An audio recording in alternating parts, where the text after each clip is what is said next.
Hello. This is the second video I've made with my mother's recent passing as a subject. As you might know, my mother passed on February 27th, 2012.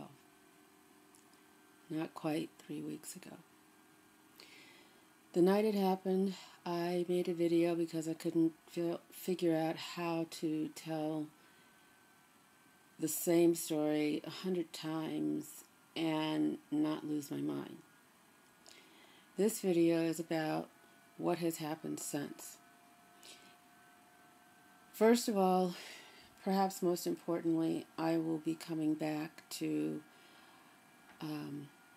Words from a Wicked Woman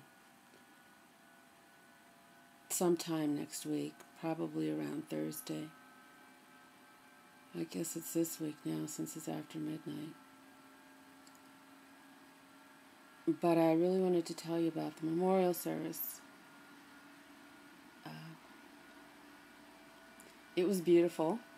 It didn't have all of the elements it should have, primarily because my body said sleep, and it slept for 13 hours, and hence photos didn't get, other slideshow, whatever you want to call it, didn't get made, and that's okay, in a way. I'll do it the way I want it done, in its time, perhaps in another month or two. My cousin Carol sang an amazing, amazing grace.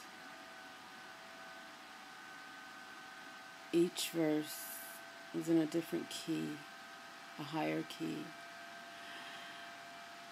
It was sick, is the only way I can describe it. She also sang Ave Maria, which was more for me than for the other people, I think. I put it in because I knew that I would need something to calm my soul. I've listened to it since on my iPhones and figured out I need a new recording. There was another gentleman who sang a solo from my uncle's church, and he just opened the floodgates on all the tears that I had held back since leaving the hospital. He sang I Never Could Have Made It, which was my mother's favorite gospel song. The original is by Marvin Sapp. I think that if he had not come over to me and held me in his arms, bending down while singing this incredible tenor, though not classically trained, still a fabulous, fabulous tenor, I don't know what I would have done, because I think I'd still have even more pain inside. In between this, there was another soloist from my uncle's church who sang My Eye is on the Sparrow. Unfortunately, the choir wasn't there to back her up, but she held her own, and I am greatly appreciative of her services and her wishes, her best wishes. So I thank all of the soloists, and I am deeply appreciative. I'm also deeply appreciative of St. Mark's Presbyterian Church, to which my mother technically belonged many years ago, but when inactive, because we thought the church had closed, and turned out they just moved into a shared space and was still extant. If it weren't for one of my mother's dearest, oldest friends, I never would have known that, and I am very grateful for her.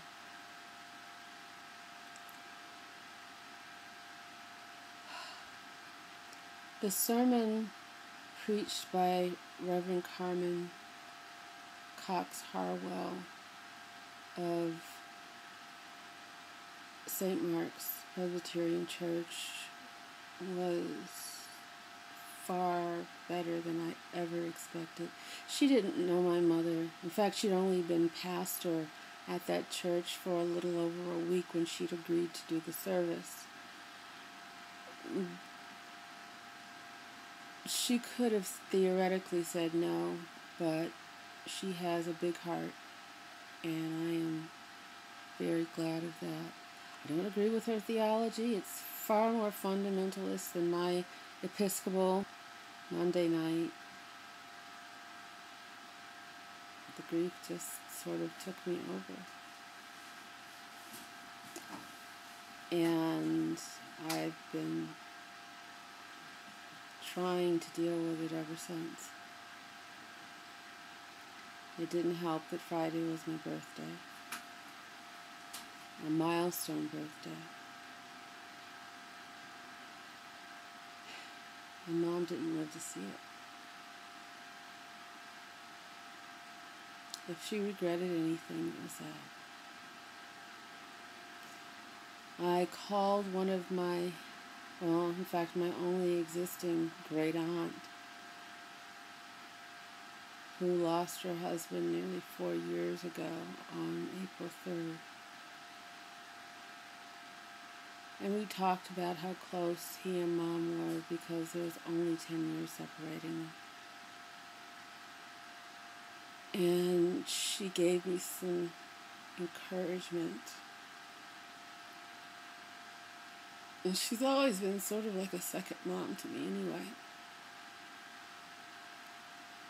And I have found that I have more second moms. But none of them can replace the one who raised me, gave birth to me, who carried me inside of her for 9 months. One of the insurance companies and one of the banks was being difficult. The particular bank manager has made an enemy, which he definitely will regret.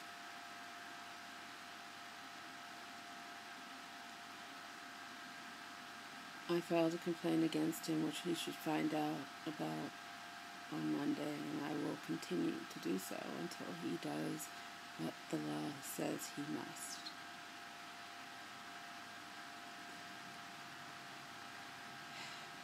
In case anybody's wondering, it's KeyBank National Association. And actually, the only thing I needed help with was just to see who my mother had written checks to, because of the difficult insurance company. Simple thing. But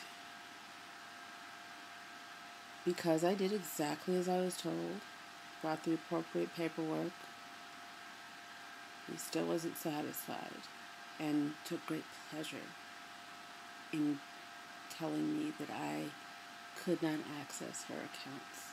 And when I say he took pleasure, I mean he really did. He smiled from ear to ear.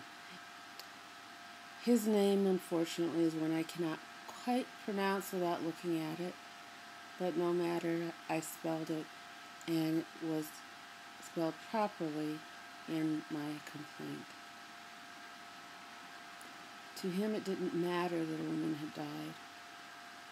To him, it only mattered that he could make life a little more difficult for someone else. If I were his district manager, he wouldn't have a job. And that is my goal. He will not have a job. Right, so, as I said, I should be back writing and posting this week. I don't know exactly when. It could be Wednesday, could be Thursday.